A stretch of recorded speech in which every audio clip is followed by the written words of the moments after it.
একটি প্রাচীন অভিশপ্ত প্রাসাদে শত বছর আগে ঘটে যাওয়া এক অসমাপ্ত প্রেম কাহিনী বর্তমান যুগে পুনর্জন্ম নিয়ে ফিরে আসে। নতুন প্রজন্মের নায়ক নায়িকা প্রেমে পড়লেও তাদের চারপাশে শুরু হয় রহস্যময় ভয়ঙ্কর ঘটনা। প্রেম, ভয়, প্রতিশোধ আর মুক্তির এক দীর্ঘ যাত্রাই এই গল্প। শরৎকালের শেষ ভাগ। আকাশে মেঘ জমেছে, বাতাসে হালকা শীতের ছোঁয়া। দূরে পাহাড় ঘেঁষা এক গ্রাম, নাম উইলো ক্রিক। চারপাশে ঘন জঙ্গল, পেঁচানো রাস্তা আর মাঝখানে এক অদ্ভুত প্রাসাদ যার দিকে গ্রামের মানুষ খুব কমই যায়। আরিয়ান এক তরুণ গবেষক, শহর থেকে এসেছে। ইতিহাস আর লোককাহিনীর প্রতি তার বরাবরের আগ্রহ। শুনেছিল এই গ্রামে একসময় নাকি এক অদ্ভুত প্রেমের গল্প হয়েছিল, যা রক্ত আর মৃত্যুর অভিশাপে শেষ হয়েছিল। গ্রামে পৌঁছানোর পর থেকেই অদ্ভুত কিছু অনুভব করছিল আরিয়ান। রাস্তায় মানুষের চোখে ভয়, অচেনা এক শীতলতা। কেউ তার সঙ্গে ঠিকমতো কথা বলছিল না। রাতে ভাড়া করা কুটিরে বসে যখন নোট লিখছিল, তখন দরজায় কড়া নাড়ার শব্দ হলো। দরজা খুলতেই সামনে দাঁড়িয়ে এক বৃদ্ধ, চোখে ধূসরতা, কণ্ঠে ভীতি। তুমি প্রাসাদের দিকে যাবে না, ওখানে শুধু মৃত্যু লুকিয়ে আছে। আরিয়ান অবাক হয়ে জিজ্ঞেস করল, কেন, কি আছে সেখানে?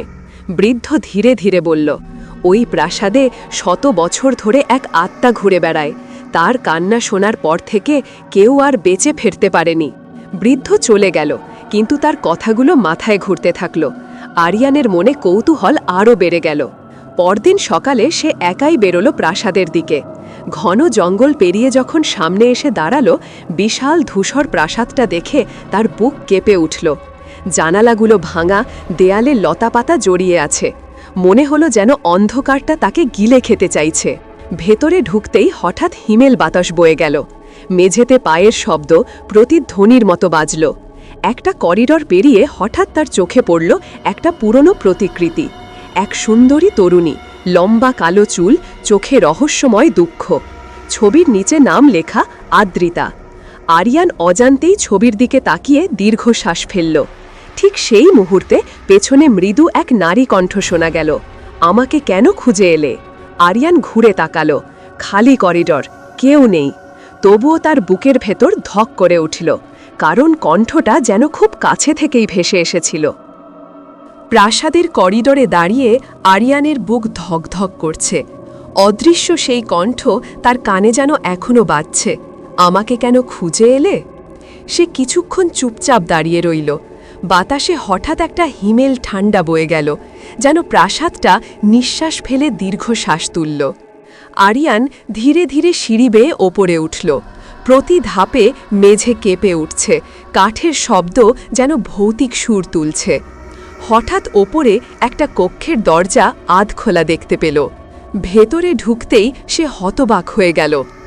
ঘরের কোণে দাঁড়িয়ে আছে এক তরুণী, লম্বা কালো চুল কাঁধে ঝরে পড়েছে, সাদা পোশাক তার শরীরে আলতোভাবে ভেসে বেড়াচ্ছে, চোখে অপার দুঃখের ছায়া। কিন্তু আশ্চর্যের ব্যাপার হলো, সে যেন বাস্তবেও আছে আবার নেইও। দেহটা হালকা আলোয় ঝিলমিল করছে, যেন কুয়াশার তৈরি। আরিয়ান তোতলাতে তোতলাতে বলল, কে তুমি? মেয়েটি মৃদু হেসে বলল, তুমি তো আমার নাম জানো, ছবিতে দেখেছ। আরিয়ানের চোখ বিস্ময়ে বড় হয়ে গেল। আদ্রিতা? মেয়েটির চোখে জল চিকচিক করে উঠল। হ্যাঁ, আমি আদ্রিতা, কিন্তু আজ আমি আর জীবিত নই। এই প্রাসাদের দেয়ালেই আমার কবর লুকানো আছে। আরিয়ানের শরীর কেঁপে উঠল। একটা ভয় তার ভেতরে কাজ করছিল, কিন্তু সেই ভয়কে ছাপিয়ে গেল অন্য কিছু, এক অদ্ভুত টান, এক অচেনা অনুভূতি। আদ্রিতা তার দিকে এগিয়ে এলো। হাওয়ার মতো ভেসে চলা সেই পদক্ষেপে কোনো শব্দ হলো না। সে কাছে এসে ফিসফিস করে বলল, মানুষ আমাকে ভুলে গেছে, কিন্তু তুমি কেন এলে? কেন আমার গল্প জানতে চাইছ? আরিয়ান গভীর দৃষ্টিতে তার চোখের দিকে তাকালো। কারণ আমি বিশ্বাস করি, প্রতিটি গল্পের শেষ সত্যি জানা উচিত। তুমি চাইলে আমি তোমার গল্প লিখব, সবাইকে জানাবো। আদ্রিতা কিছুক্ষণ চুপ করে থাকল। তার ঠোঁটে হালকা এক হাসি ফুটে উঠল, যদিও চোখে দুঃখ জমে রইল। যদি আমার গল্প শোনো, তবে তুমি হয়তো বাঁচতে পারবে না। আরিয়ান সাহস নিয়ে উত্তর দিল, মৃত্যুকে ভয় পাই না, তোমার চোখের দুঃখটাই আমাকে বেশি কষ্ট দেয়। আদ্রিতা তার দিকে এক দৃষ্টে তাকিয়ে রইল। তার ঠোঁট কাঁপল, যেন অনেক দিন পরে কেউ তার একাকিত্ব ভেঙে দিয়েছে। ঠিক সেই মুহূর্তে জানালার বাইরে হঠাৎ ঝড়ের হাওয়া বইল। প্রাসাদের দরজা জানালা কাঁপতে শুরু করল। দূরে কোথাও কুকুরের মতো হাহাকার শোনা গেল। আদ্রিতা ভয়ে নয়, বরং গভীর বিষাদে ফিসফিস করে বলল, তুমি দেরি করে ফেলেছ, তারা টের পেয়ে গেছে। আরিয়ান অবাক হয়ে জিজ্ঞেস করল, কারা, কাকে বলছো? আদ্রিতা কোনো উত্তর দিল না, শুধু মৃদু কণ্ঠে বলল, যদি আমার কাছে আসো তবে আর ফিরে যাওয়া তোমার পক্ষে সম্ভব হবে না। তারপর সে মিলিয়ে গেল হাওয়ার সঙ্গে। ঘরটা খালি হয়ে গেল, কিন্তু বাতাসে রয়ে গেল তার কণ্ঠস্বরের প্রতিধ্বনি। আরিয়ান নিঃশব্দে দাঁড়িয়ে রইল। ভয়ের সঙ্গে সঙ্গে তার ভেতরে জন্ম নিল এক নতুন অনুভূতি। সে জানল, যাই হোক না কেন, এই আত্মার রহস্য তাকে জানতেই হবে। প্রাসাদ থেকে বেরিয়ে আসলেও আরিয়ানের মনে শান্তি নেই। সেদিন রাতে কুটিরে শুয়ে সে যতবার চোখ বন্ধ করেছে, ততবারই আদ্রিতার মুখ ভেসে উঠেছে। তার চোখের সেই দুঃখমাখা দৃষ্টি যেন বুকের ভেতর আগুন ধরিয়ে দিয়েছে। পরদিন আবারও সে প্রাসাদে ফিরল। গ্রামবাসীরা থামাতে চেষ্টা করল। কেউ বলল, ওখানে গেলে আর বাঁচবে না। কেউ ফিসফিস করে বলল, ও আত্মাপুরুষদের সর্বনাশ করে। কিন্তু আরিয়ান থামল না। প্রাসাদের ভেতরে ঢুকতেই হঠাৎ বাতাস ভারী হয়ে গেল। করিডরে এক অচেনা গন্ধ, শুকনো গোলাপ আর পুরনো ধূপের মিশ্রণ। ঠিক আগের সেই ঘরেই আবারও তাকে দেখতে পেল। আদ্রিতা জানালার পাশে দাঁড়িয়ে বাইরে তাকিয়ে আছে। চুল উড়ছে হাওয়ায়, কিন্তু তার গায়ের পোশাক যেন সময়ের স্রোতে স্থির। আরিয়ান ধীরে ধীরে এগিয়ে গিয়ে বলল, আমি এসেছি তোমার গল্প শোনার জন্য। আদ্রিতা ধীরে ঘুরে তাকাল। চোখে আশ্চর্য মিশ্রণ, ভয়, প্রেম আর হতাশা। তুমি কেন বারবার ফিরে আসছ? তুমি তো জানো আমি মানুষ নই। আরিয়ান দৃঢ় কণ্ঠে বলল, তবুও তুমি আমার কাছে সত্যি। জীবিত বা মৃত, তোমার কষ্ট আমার কাছে বাস্তব। আদ্রিতার ঠোঁটে কাপা হাসি ফুটল। সে ধীরে এগিয়ে এসে হাত বাড়াল। তার হাত কুয়াশার মতো হলেও আরিয়ানের মনে হলো যেন কোনো উষ্ণতা ছুঁয়ে গেল আঙুলে। আমার সময় শেষ হয়ে গেছে বহু আগে। আমি ভালোবাসতে চাই, কিন্তু আমার অস্তিত্বই অভিশপ্ত। আরিয়ান মাথা নেড়ে বলল, ভালোবাসা অভিশাপের চেয়েও শক্তিশালী। আমি তোমাকে ভয় পাই না। এক মুহূর্ত নীরবতা। তারপর আদ্রিতা ফিসফিস করে বলল, তাহলে শোনো, আমি শপথ করছি, যতদিন তুমি আমার কথা মনে লাগবে ততদিন আমি তোমার সঙ্গে থাকব। আরিয়ান মৃদু হাসল, আমিও শপথ করছি, তোমাকে আমি কখনো ভুলব না, মৃত্যুর পরও না। দুজনের শপথ যেন প্রাসাদের দেয়ালে প্রতিধ্বনি তুলল। চারপাশে বাতাস কেঁপে উঠল, জানালার কাঁচ টুংটাং শব্দ করল। দূরে কোথাও বজ্রপাত হল। ঠিক তখনই হঠাৎ কক্ষের কোণে কালো ছায়া নড়ল। অচেনা ভয়ঙ্কর উপস্থিতি ঘিরে ধরল ঘরটাকে। আদ্রিতা ভয়ে ফিসফিস করে বলল, না, তারা আমাদের কথা শুনে ফেলেছে। আরিয়ান বিস্মিত হয়ে জিজ্ঞাসা করল, কারা? কিন্তু আদ্রিতা আর কিছু বলল না, শুধু বুকের ভেতর হাত চেপে ধরে চোখ বন্ধ করল। তার দেহ কেঁপে উঠল, যেন অদৃশ্য কোনো শৃঙ্খল তাকে বেঁধে ফেলেছে। আরিয়ান তাকে ছুঁতে চাইল, কিন্তু তার হাত শুধু হাওয়ার ভেতর ডুবে গেল। সেই মুহূর্তেই পুরো প্রাসাদ কেঁপে উঠল। দেয়াল জুড়ে অদ্ভুত শব্দ, যেন শিকল টেনে কেউ হাঁটছে। মনে হলো অন্ধকারই জীবন্ত হয়ে উঠেছে। আদ্রিতা কষ্টভরা কণ্ঠে বলল, তুমি যদি আমাকে সত্যি ভালোবাসো তবে সাবধান থেকো, অভিশাপের ছায়া এখন তোমাকেও ঘিরে ধরছে। আর তারপরই সে মিলিয়ে গেল, অদৃশ্য হয়ে। ঘর খালি, কিন্তু চারদিকে ভেসে বেড়াচ্ছে এক ভয়ঙ্কর অজানা উপস্থিতি। আরিয়ান একা দাঁড়িয়ে রইল, বুক ধকধক করছে। তবুও মনে মনে সে দৃঢ় হয়ে উঠল, যাই ঘটুক সে এই প্রেম ছাড়বে না। সন্ধ্যার পর গ্রামটা যেন নিস্তব্ধ হয়ে যায়। মেঘে ঢাকা আকাশ, চারদিকে কেবল ঝিঝি পোকার ডাক, আর দূরে হঠাৎ হঠাৎ ভেসে আসা কুকুরের হাহাকার। সেদিন রাতে হঠাৎ গ্রামে অদ্ভুত ঘটনা ঘটল। একজন রাখাল ছেলে যে গরু চড়াতে গিয়ে জঙ্গলের কিনারায় ঘুমিয়ে পড়েছিল আর বাড়ি ফিরল না। ভোরে মানুষ তার নিথর দেহ খুঁজে পেল। মুখ ফ্যাকাশে, চোখ বিস্ফারিত, ঠোঁটে ভয়ঙ্কর চিহ্ন, যেন মৃত্যুর আগেই কোনো ভয়ঙ্কর দৃশ্য দেখে গেছে। গ্রাম জুড়ে আতঙ্ক ছড়িয়ে পড়ল। মানুষ ফিসফিস করে পড়ল, আদ্রিতা রাগ করেছে, সে কাউকে ক্ষমা করে না। কিন্তু আরিয়ান এসব বিশ্বাস করল না। সে জানত আদ্রিতার চোখে কেবল দুঃখ আর প্রেম ছিল, অকারণে কাউকে সে হত্যা করতে পারে না। সেই রাতে আরিয়ান আবার গেল প্রাসাদে। ভেতরে ঢুকতেই অদ্ভুত কোলাহল শুনল, যেন শত শত ফিসফিসানি একসাথে গুনগুন করছে। প্রাচীরের ফাটল থেকে ঠান্ডা বাতাস বেরোচ্ছে আর মেঝেতে হালকা ধোঁয়া জমে আছে। হঠাৎই আদ্রিতা হাজির হল। তার চেহারায় অস্থিরতা, চোখে ভয়। তুমি কেন এসেছ? চলে যাও, দেরি হওয়ার আগে চলে যাও। আরিয়ান এগিয়ে গিয়ে বলল, না, আমি জানি তুমি খুনি নাও, কিন্তু কি হচ্ছে এখানে সেটা জানতে চাই। আদ্রিতা কেঁপে উঠল, তার কণ্ঠে কষ্ট। আমার মৃত্যুর পর থেকে এই প্রাসাদে আমি একা নই।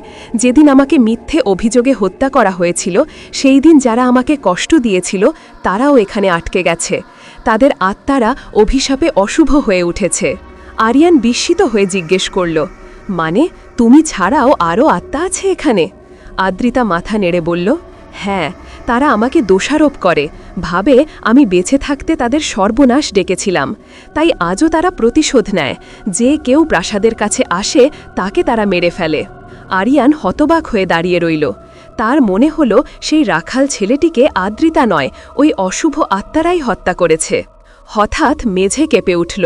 দেয়ালের কোণ থেকে গা ছমছমে ছায়া বেরিয়ে এলো। মানুষের মতো আকার, কিন্তু মুখ নেই, শুধু ফাঁপা অন্ধকার। তাদের পায়ের শব্দ শিকল টানার মতো। তারা ঘিরে ধরল আরিয়ানকে।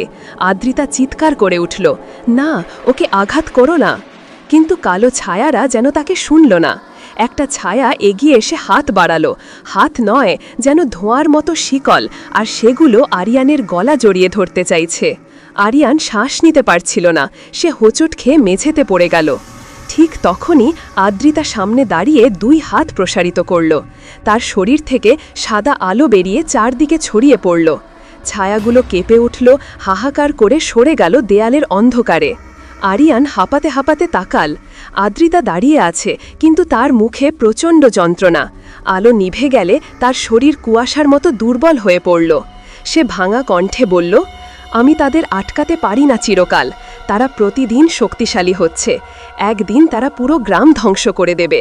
আরিয়ান দাঁত চেপে বলল, তাহলে আমাকে উপায় বলো, আমি তোমাকে আর নিরীহ মানুষকে কষ্ট পেতে দেব না। আদ্রিতা চোখ বন্ধ করল। তার কণ্ঠে নিস্তব্ধতার মতো শীতলতা। উপায় আছে, কিন্তু তার মানে তুমি আর আমি, আমাদের কেউই হয়তো বাঁচব না। আরিয়ান স্তব্ধ হয়ে দাঁড়িয়ে রইল। তার বুকের ভেতরে এক অচেনা ভয় ঢুকে পড়ল, কিন্তু তার চেয়ে শক্তিশালী হয়ে উঠল এক অনুভূতি, সে এখন আর পিছিয়ে আসবে না। পরদিন সকাল।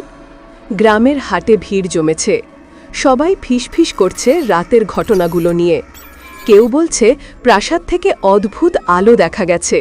কেউ বলছে সেখানে আরিয়ানকে ছায়ারা ঘিরে ধরেছিল। আরিয়ান এসব গুজব শুনে ভাবল, এখন সত্য জানতেই হবে। সে গেল গ্রামের পুরনো গ্রন্থাগারে। সেখানে ধুলো মাখা বই, পুঁথি আর প্রাচীন কাহিনীর কাগজপত্র রাখা আছে। এক বৃদ্ধ লাইব্রেরিয়ান তাকে দেখে কপালে ভাঁজ ফেলল। তুমি কেন এসব খুঁজছ? এই গল্প মানুষ ভুলে যেতে চায়। কিন্তু আরিয়ান দৃঢ় কণ্ঠে বলল, আমি যদি সত্যটা না জানি তাহলে মিথ্যেই সবাইকে গ্রাস করবে। ঘণ্টার পর ঘণ্টা বই ঘাঁটতে ঘাঁটতে সে একটা পুরনো পাণ্ডুলিপি পেল। তার পাতাগুলো প্রায় ছিঁড়ে গেছে, কালির দাগ মুছে গেছে, তবু কিছুটা পড়া গেল। তাতে লেখা, উইলো ক্রিক প্রাসাদের কন্যা আদ্রিতা এক অভিজাত পরিবারের সন্তান। গ্রামের এক সাধারণ ছেলের সঙ্গে প্রেমে পড়ে, কিন্তু সমাজ সেই প্রেম মেনে নেয়নি। এক দুষ্ট সাধু সুযোগ নেয়, পরিবারকে বোঝায় যে আদ্রিতা অপবিত্র, তার প্রেম গ্রামে অশুভ ডেকে আনবে। ক্রুদ্ধ মানুষ তাকে মিথ্যে অভিযোগে জাদুবিদ্যার আসামি করে, পুড়িয়ে মারে। আরিয়ান শিউরে উঠল, তাহলে আদ্রিতা খুনি নয়, বরং নিরপরাধ শহীদ। পাণ্ডুলিপির শেষ অংশে আরও কিছু লেখা। যখন তাকে আগুনে ফেলা হয়, সেই সাধু কালো মন্ত্র পড়েছিল। মন্ত্রের ফলে তার আত্মা মুক্তি পায়নি, বরং প্রাসাদের দেয়ালে বন্দী হয়। আর তার সঙ্গে যারা তাকে হত্যা করেছিল তাদের আত্মারাও অভিশাপে আবদ্ধ হয়, তবে তারা অশুভ রূপে। আরিয়ান বুঝতে পারল এই কারণেই আদ্রিতা এখনও আটকে আছে এবং সেই অশুভ আত্মারাই গ্রামকে ধ্বংস করছে। সন্ধ্যায় প্রাসাদে ফিরে গিয়ে সে আদ্রিতাকে সব জানালো। আদ্রিতা কেঁপে উঠল, চোখে জল ভেসে উঠল। হ্যাঁ, সবই সত্যি, কিন্তু আমি ভেবেছিলাম কেউ কোনোদিন খুঁজে বের করতে পারবে না। আরিয়ান তার দিকে তাকিয়ে বলল, আমি এখন জানি তুমি নিরপরাধ, আর আমি শপথ করছি তোমাকে এই অভিশাপ থেকে মুক্ত করব। আদ্রিতা ধীরে ধীরে মাথা নাড়ল। তুমি জানো না এর মানে কি। মুক্তি পেতে হলে সেই সাধুর মন্ত্র ভাঙতে হবে, কিন্তু তার জন্য প্রয়োজন রক্তের বলি, জীবিত কোনো মানুষের আত্মত্যাগ। আরিয়ানের বুক ধক করে উঠল। সে বুঝল সেই বলি যদি দিতে হয় তবে তাকে নিজেকেই দিতে হবে। তবুও সে হাসল। তুমি যত কষ্টেই থাকো, আমি তোমাকে ছেড়ে যেতে পারবো না। আদ্রিতা অশ্রুজল চোখে তার দিকে তাকালো। তুমি আমার জন্য কেন এত ত্যাগ করবে? আরিয়ান ধীরে উত্তর দিল, কারণ আমি তোমাকে ভালোবাসি, জীবিত কিংবা মৃত তাতে কিছু যায় আসে না। ঠিক তখনই হঠাৎ প্রাসাদের ভেতর ভয়ার্ত চিৎকার ভেসে এলো। অদ্ভুত ছায়ারা আবার ঘিরে ধরল দুজনকে। তাদের ফাঁপা চোখ থেকে যেন আগুনের শিখা বেরোচ্ছে। একটা কণ্ঠ গর্জে উঠল, তাকে বাঁচাতে চাইছিস? তবে তুই মরবি। ঘরটা কেঁপে উঠল, জানালা দরজা একসাথে বন্ধ হয়ে গেল, চারদিক অন্ধকারে ভরে গেল। আরিয়ান শক্ত গলায় চিৎকার করল, যাই হোক, আমি পিছু হটব না। আদ্রিতা তার হাত ধরল। যদিও তার হাত কুয়াশার মতো, তবু আরিয়ান অনুভব করল এটাই তার জীবনের সবচেয়ে সত্যি স্পর্শ। গ্রামে খবর ছড়িয়ে পড়ল, আরিয়ান প্রতিদিন প্রাসাদে যায় আর সেখানে সে ভূতের সঙ্গে কথা বলে। মানুষের কানে একথা পৌঁছাতেই হইচই শুরু হল। গ্রাম প্রধান সভা ডাকল। লোকজনের চিৎকার, ও ছেলেটা অশুভ শক্তির দোসর, ওকে তাড়াতে হবে, না হলে পুরো গ্রাম ধ্বংস হবে। আরিয়ানকে ডেকে সবাই সামনে দাঁড় করানো হলো। প্রধান গম্ভীর কণ্ঠে বলল, তুমি কি সত্যিই ওই প্রাসাদের আত্মার সঙ্গে মিশছ? আরিয়ান শান্ত গলায় উত্তর দিল, হ্যাঁ, কিন্তু সে দুষ্ট নয়, নিরপরাধ, তোমরা ভুল করছ। শুনে সবাই ক্ষেপে গেল। এক বৃদ্ধা কাঁদতে কাঁদতে বলল, আমার নাতি ওই আত্মার কারণে মারা গেছে, আমরা তাকে ক্ষমা করব না। মানুষজন চেঁচিয়ে উঠল, ওকে গ্রাম থেকে বের করে দাও। কেউ কেউ পাথর ছুঁড়তে চাইল, তবে আরিয়ান মাথা নত করল না। সে দৃঢ় কণ্ঠে বলল, তোমরা যদি আমাকে তাড়াও, তাও আমি প্রাসাদ ছেড়ে যাব না, কারণ আমার ভালোবাসা ওখানে আটকে আছে। গ্রাম প্রধান হতবাক হয়ে তাকাল। তুমি বলছ তুমি ও আত্মাকে ভালোবাসো? আরিয়ান বিন্দুমাত্র দ্বিধা না করে বলল, হ্যাঁ, জীবিত বা মৃত তাতে কিছু আসে যায় না। লোকজনের ভিড় গর্জে উঠল, কারো চোখে ভয়, কারো চোখে ঘৃণা। তাদের কাছে এটা পাপ, ধর্মবিরুদ্ধ, নিষিদ্ধ। সেই রাতে আরিয়ান আবার গেল প্রাসাদে। আদ্রিতাকে দেখে সব ভুলে গেল।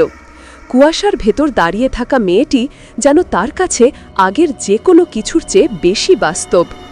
আরিয়ান বলল, আজ গ্রাম আমাকে তাড়িয়ে দিতে চাইছে, তারা বলছে আমি তোমার দোসর। আদ্রিতার চোখে জল ভেসে উঠল। তুমি কেন এত কষ্ট নিচ্ছ? আমি তো শুধু ছায়া, আমি কোনোদিন তোমার মতো মানুষের জীবন দিতে পারবো না। আরিয়ান ধীরে মাথা নেড়ে বলল, জীবন মানেই শ্বাস প্রশ্বাস নয়, জীবন মানে ভালোবাসা, আর তুমিই আমার ভালোবাসা। আদ্রিতা কাঁদতে কাঁদতে তার দিকে হাত বাড়াল। যদিও স্পর্শ কেবল কুয়াশার মতো, তবুও দুজনের হৃদয় এক হল। সে ফিসফিস করে বলল, তাহলে শোনো, আমি তোমাকে আর ফিরতে দেব না, আজ থেকে তুমি আমার, শুধু আমার। আরিয়ান মৃদু হেসে বলল, তাহলে আমি স্বেচ্ছায় তোমার হয়ে গেলাম, মৃত্যুও যদি আসে আমি ভয় পাব না। প্রাসাদের দেয়ালে যেন বজ্রপাতের মতো প্রতিধ্বনি হল। দূরে ঝড় শুরু হল, আকাশে বিদ্যুৎ চমকাল। আরিয়ান আর আদ্রিতা দুজনেই জানল তাদের এই প্রেম নিষিদ্ধ, সমাজ মেনে নেবে না, অভিশাপ ঠেকাবে না। তবুও তারা আলাদা হবে না। ঠিক তখনই অন্ধকার থেকে আবারও ছায়ারা বেরিয়ে এলো। তাদের কণ্ঠ গর্জে উঠল, প্রেম করবে, তবে তার মূল্য রক্তে চুকাতে হবে। আদ্রিতা আরিয়ানের সামনে দাঁড়িয়ে চিৎকার করল, না, তাকে আঘাত করবে না। কিন্তু ছায়ারা এবার আরও শক্তিশালী হয়ে উঠেছে। তাদের চারপাশে আগুনের মতো অন্ধকার ঘুরতে লাগল। আরিয়ান দাঁত চেপে আদ্রিতার হাত ঘরল, যদিও তা শুধু হাওয়ার মতো। সে বলল, যাই হোক, আমরা একসাথে থাকব। আদ্রিতার চোখে তখন শুধু প্রেম আর ভয় মিশেছিল। সে জানত তাদের নিষিদ্ধ প্রেম এখন অশুভ শক্তির চ্যালেঞ্জের মুখে দাঁড়িয়ে গেছে। সেদিন রাতটা ছিল আশ্চর্য রকমের ভয়ানক। আকাশে চাঁদ কালো মেঘে ঢাকা, বাতাসে কুকুরের মতো হাহাকার। প্রাসাদের চারপাশে যেন হাজারো অদৃশ্য চোখ তাকিয়ে আছে। আরিয়ান ও আদ্রিতা জানত আজ কিছু একটা ঘটবেই। হঠাৎ করেই প্রাসাদের দরজা নিজে থেকে বন্ধ হয়ে গেল। গোটা প্রাসাদ অন্ধকারে ডুবে গেল। শুধু মশালের মতো লাল আগুনের আভা ছায়াদের শরীর থেকে বের হচ্ছিল। ছায়ারা ভয়ঙ্কর কণ্ঠে বলল, এই প্রাসাদ অভিশপ্ত। যারা এখানে প্রেম করে তারা মৃত্যুর থেকেও ভয়ানক শাস্তি পায়। আদ্রিতা কেঁপে উঠল। সে আরিয়ানের হাত আঁকড়ে ধরে বলল, আমি তো জানতাম না আমার অভিশাপ তোমাকে গ্রাস করবে। আরিয়ান শক্ত গলায় বলল, যাই হোক, আমি তোমার পাশে আছি। ঠিক তখনই মেঝে ফেটে গিয়ে নিচ থেকে এক অগ্নিস্রোত বের হল। অগ্নিস্রোতের মধ্যে থেকে দেখা দিল বিশাল এক কালো অবয়ব, অভিশপ্ত প্রাসাদের রক্ষক। তার চোখ দুটো জ্বলছিল আগুনের মতো। সে গর্জে উঠল, কে সাহস করেছে নিষিদ্ধ প্রেম করার? যে করেছে তাকে আজই গ্রাস করব। আদ্রিতা আরিয়ানের সামনে দাঁড়িয়ে চিৎকার করে বলল, না, শাস্তি দাও আমাকে, ওকে নয়। কিন্তু অন্ধকার শক্তি হাসল, তুমি তো মৃত আত্মা, তোমাকে শাস্তি দিয়ে কি লাভ? জীবিতের রক্তই চাই। সে বজ্রের মতো হাত বাড়িয়ে আরিয়ানের দিকে ছুটে এলো। ঠিক তখনই এক অলৌকিক ঘটনা ঘটল। আদ্রিতা তার সমস্ত আত্মার শক্তি দিয়ে আরিয়ানের চারপাশে সাদা আলো তৈরি করল। আলোটা এতটাই উজ্জ্বল ছিল যে ছায়ারা পিছিয়ে গেল, প্রাসাদের দেয়াল কেঁপে উঠল। আরিয়ান বিস্ময়ে তাকিয়ে রইল, তুমি এত শক্তি কোথা থেকে পেলে? আদ্রিতা হেসে বলল, ভালোবাসা থেকেও শক্তি জন্মায়। তুমি আমাকে বিশ্বাস করেছ, তাই আমি আজ অন্ধকারের বিরুদ্ধে দাঁড়াতে পারছি। কিন্তু শত্রু থেমে থাকল না। প্রাসাদ কাঁপতে লাগল, আকাশ থেকে রক্ত বৃষ্টি পড়তে শুরু করল। গ্রাম থেকেও মানুষ চিৎকার করতে করতে পালাতে লাগল। গ্রামপ্রধান ভয়ে প্রাসাদের সামনে এসে পড়ে গেল। সে আরিয়ানকে উদ্দেশ্য করে চিৎকার করে বলল, দয়া করো, তোমাদের এই নিষিদ্ধ প্রেমে পুরো গ্রাম ধ্বংস হচ্ছে। কিন্তু তখন আরিয়ানের চোখে শুধু আদ্রিতা। সে বলল, আমরা যদি আলাদা হই তাহলে এই অশুভ শক্তি আরও শক্তিশালী হবে। আমাদের প্রেমই একমাত্র মুক্তি। অভিশপ্ত প্রহরী আবার গর্জে উঠল, তাহলে প্রমাণ করো তোমাদের প্রেম সত্যিই অভিশাপ ভাঙতে পারে। চারদিকের আগুন, বজ্রপাত আর ছায়াদের হাহাকারের মধ্যে দাঁড়িয়ে আরিয়ান ও আদ্রিতা একে অপরের দিকে তাকাল। তারা জানত এটা হয় মুক্তি, নয়তো চিরন্তন ধ্বংস। ঝড়, বজ্রপাত আর অন্ধকারের মাঝেই আরিয়ান ও আদ্রিতা দাঁড়িয়ে আছে। অভিশপ্ত প্রাসাদের প্রহরী গর্জন করছে, তোমাদের প্রেম যদি সত্যি হয় তবে রক্তের শপথ দাও, নইলে গ্রাস করবে মৃত্যু। আরিয়ান এক মুহূর্ত দ্বিধা করল না। সে পকেট থেকে ছোট ছুরি বের করল, তার তালুতে সামান্য কেটে রক্ত বের করে দিল। সে দৃঢ় কণ্ঠে বলল, আমার এই রক্ত প্রমাণ আমি আদ্রিতাকে শুধু এখন নয়, মৃত্যুর পরও ভালোবাসব। রক্ত মাটিতে পড়তেই প্রাসাদের মেঝেতে আগুনের মতো চিহ্ন আঁকা হলো। আদ্রিতা কাঁপতে কাঁপতে তার হাত বাড়িয়ে দিল। যদিও সে আত্মা, তবুও তার ছায়া আঙুলে আরিয়ানের রক্তের লাল আভা লেগে গেল। সে কেঁদে বলল, আমি মৃত হলেও আমার আত্মা শুধু তোমার, আমি কখনো তোমাকে ছেড়ে যাব না। দুই হাতে জ্বলন্ত আলো মিশে গেল, মানবের রক্ত আর আত্মার ছায়া এক হয়ে গেল। প্রাসাদের দেয়ালে প্রচণ্ড শব্দ হলো, যেন হাজার বছর পুরনো শৃঙ্খল ভেঙে যাচ্ছে। অভিশপ্ত প্রহরী চিৎকার করে উঠল, না, এটা হতে পারে না, রক্ত আর আত্মার মিলন অসম্ভব। কিন্তু আলো ছড়িয়ে পড়তে লাগল। অন্ধকার ছায়ারা একে একে বিলীন হয়ে গেল। প্রাসাদের গম্বুজে বজ্রপাত হলো, তারপর হঠাৎ নিস্তব্ধতা। ঠিক তখনই আদ্রিতা হঠাৎ থমকে গেল। তার শরীর অথবা আত্মার অবয়ব ধীরে ধীরে স্বচ্ছ হতে শুরু করল। আরিয়ান আতঙ্কে বলল, না, তুমি কোথায় যাচ্ছ? আদ্রিতা মৃদু হেসে ফিসফিস করে বলল, তুমি আমাকে মুক্তি দিলে, অভিশাপ ভেঙে গেছে, কিন্তু এর মানে আমি আর থাকব না। আরিয়ান ছটপট করে তার হাত ধরতে চাইল, কিন্তু শুধু হাওয়ার মতো ফাঁকা লাগল। না, আমি তোমাকে হারাতে পারবো না। আদ্রিতার চোখে অশ্রু ঝলমল করছিল। সে বলল, তুমি আমাকে ভালোবেসে প্রমাণ করেছ, এমনকি মৃত্যুর পরও ভালোবাসা টিকে থাকে। এটাই আমার মুক্তি, কিন্তু তুমি বাঁচবে আরিয়ান, বাঁচতে হবে। ঠিক তখনই এক অদ্ভুত ঘটনা ঘটল। আদ্রিতা সম্পূর্ণ মিলিয়ে যাওয়ার আগে সে তার ঠোঁট আরিয়ানের ঠোঁটে ছোঁয়ালো। এক মুহূর্তের জন্য আরিয়ান উষ্ণতা অনুভব করল, বাস্তব উষ্ণতা, যেন সে জীবিত মানুষ। তারপরই আদ্রিতা ধীরে ধীরে সাদা কুয়াশায় মিলিয়ে গেল। আরিয়ান মেঝেতে বসে পড়ল, রক্ত এখনও তার হাতে, চোখ দিয়ে অঝরে পানি ঝরছিল। সে ফিসফিস করে বলল, তুমি মুক্তি পেলে, কিন্তু আমাকে একা রেখে গেলে। প্রাসাদ তখন নিস্তব্ধ, বাতাসও থমকে গেছে, শুধু দূর থেকে ভোরের আলো আসছিল। আরিয়ান জানল এটা শেষ নয়। আদ্রিতা হয়তো মিলিয়ে গেছে, কিন্তু তাদের রক্তের শপথ এখনও বাতাসে বেঁচে আছে। ভোরের প্রথম আলোয় প্রাসাদ যেন নিস্তব্ধ কবরস্থানে পরিণত হল। অভিশাপ ভাঙলেও চারপাশে শূন্যতা ভর করে আছে। আরিয়ান একা বসে আছে, হাতে এখনও শুকনো রক্ত। তার চোখে কোনো ভয় নেই, শুধু গভীর শূন্যতা। গ্রামে খবর ছড়িয়ে পড়েছে, অভিশপ্ত প্রাসাদের ছায়ারা মিলিয়ে গেছে। মানুষ আবার হাসছে, স্বস্তি পাচ্ছে। কিন্তু আরিয়ানের মনে শুধু একটাই প্রশ্ন, আদ্রিতা ছাড়া আমি কিভাবে বাঁচব? কয়েকদিন কেটে গেল। দিনে দিনে আরিয়ান নিস্তেজ হয়ে উঠল। সে খাওয়া দাওয়া ছেড়ে দিল, শুধু রাতে প্রাসাদে গিয়ে কাঁদত। গ্রামপ্রধান তাকে ডেকে বলল, তুমি আমাদের গ্রামকে রক্ষা করেছ, কিন্তু কেন নিজের জীবন নষ্ট করছ? আরিয়ান ফিসফিস করে উত্তর দিল, তোমরা বুঝবে না, আমি জীবিত থাকলেও আমার হৃদয় মৃত। এক রাতে পূর্ণিমার চাঁদ উঠল। আরিয়ান আবার প্রাসাদে গেল। সেখানে হঠাৎ সে অনুভব করল একটা ঠান্ডা বাতাস তাকে ছুঁয়ে গেল, যেন পরিচিত কেউ পাশে দাঁড়িয়েছে। সে ধীরে ধীরে বলল, আদ্রিতা, তুমি? তখন হাওয়ার মধ্যে একটা কণ্ঠ ভেসে এলো, আমি তোমার কাছে আছি, শুধু দেখা যায় না। আরিয়ান কাঁদতে কাঁদতে হাঁটু গেড়ে বসল, আমি তোমাকে ছাড়া বাঁচতে চাই না। হঠাৎ প্রাসাদের আয়নায় কিছু ভেসে উঠল।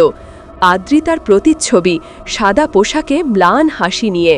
সে বলল, মৃত্যু ও জীবনের সীমা আলাদা, কিন্তু ভালোবাসা সেই সীমা ভেঙে দিয়েছে। আরিয়ান হাত বাড়িয়ে আয়না ছুঁল। অলৌকিকভাবে আয়না জলের মতো তরল হয়ে গেল, আর তার হাত ভেতরে ঢুকে গেল। সে বিস্ময়ে বলল, আমি তোমাকে ছুঁতে পারছি?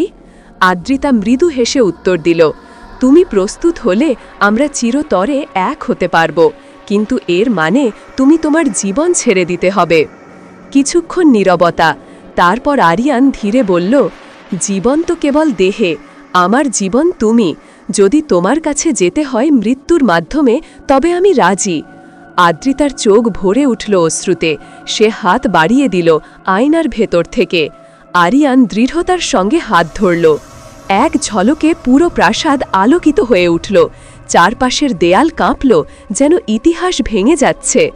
লোকেরা বলল, সেদিন ভোরে দেখা গেল প্রাসাদ ভেঙে পড়ছে, কিন্তু ভেতরে কেউ নেই। শুধু এক সাদা কুয়াশা উঠল আকাশের দিকে, যেখানে দুটো ছায়া হাত ধরে মিলিয়ে গেল। গ্রামবাসীরা ভয় আর শ্রদ্ধা নিয়ে সেই প্রাসাদকে চিরতরে ফাঁকা রাখল। কেউ আর সেখানে যায় না। কিন্তু লোকমুখে এখনও গল্প শোনা যায়, পূর্ণিমার রাতে প্রাসাদের ধ্বংসস্তূপের উপরে দাঁড়িয়ে থাকে এক যুবক আর এক তরুণী, তাদের হাত শক্ত করে ধরা, আর চোখে অমর প্রেমের আলো। সেই রাতটি ছিল অন্ধকারের মধ্যে আলোর এক মুহূর্ত। গ্রামের মানুষ জানত প্রাসাদের ধ্বংসস্তূপে আর কোনো অশুভ ছায়া নেই, শুধু বাতাসে ভেসে আসে দূর দূরান্ত থেকে প্রেমের ফিসফিসানি। আরিয়ান গ্রামে ফিরে এলো। তার চোখে শান্তি নেই, কেবল এক গভীর ব্যথা। তার হৃদয়ে জানত আদ্রিতা আর নেই, তবে তার আত্মা মুক্তি পেয়েছে। রাত্রি নামতেই সে প্রাসাদের ধ্বংসস্তূপের দিকে দিয়েছিল। চাঁদ উঠল, বাতাসে হালকা কুয়াশা।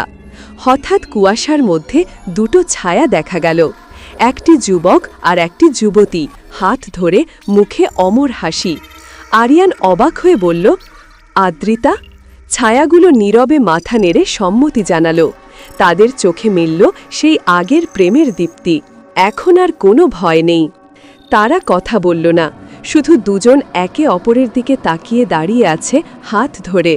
প্রেম এত শক্তিশালী যে মৃত্যু, অভিশাপ আর সময় কিছুই তাদের আলাদা করতে পারে না। আরিয়ান ধীরে বলল, আমরা শেষ পর্যন্ত এক হতে পারলাম না, তবে তোমার মুক্তি পেয়ে আমি শান্ত। আদ্রিতার ছায়া তার কাঁধে হালকা স্পর্শ দিল। অলৌকিকভাবে সে অনুভব করল প্রেম কখনো মরে না। প্রভাতের আলো এসে কুয়াশার ভেতরে ঢুকে পড়ল। ছায়াগুলো মিলিয়ে গেল আলোর সঙ্গে, কিন্তু বাতাসে এখনও রয়ে গেছে তাদের প্রেমের স্পর্শ, তাদের ভালোবাসার শক্তি।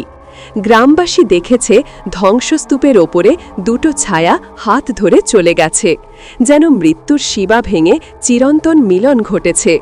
আরিয়ান ফিরে এসে বলল, যদি ভালোবাসা সত্য হয় তা কখনো মরে না। আমরা হয়তো আলাদা, কিন্তু প্রেম চিরন্তন। গ্রাম জুড়ে এই গল্প আজও ফিসফিস করে শোনা যায়। পূর্ণিমার রাতে প্রাসাদের ধ্বংসস্তূপের কাছে দাঁড়িয়ে কেউ যদি হাত উঁচু করে ধরে রাখে, তারা বলে ভালোবাসা সব বাধা পার করে মৃত্যু পর্যন্ত। বন্ধুরা, আমার গল্পটি কেমন হয়েছে কমেন্টে জানাবেন। আপনারা যদি লাইক, কমেন্ট, সাবস্ক্রাইব এবং শেয়ার করেন, তাহলে আমার গল্পগুলি অন্যরাও শোনার সুযোগ পাবে, আর আমি আপনাদের সামনে আরও নতুন নতুন গল্প দেব। এতক্ষণ আমাদের সাথে যারা ছিলেন সকলকে ধন্যবাদ জানাই। এতক্ষণ আপনাদের সাথে ছিলাম আমি মাহদিয়া সুলতানা, এবং আরও সাথে ছিলেন গল্পের মহাপরিচালক মোহাম্মদ মাহফুজুর রহমান। তো বন্ধুরা, আমরা এখানেই বিদায় নিচ্ছি।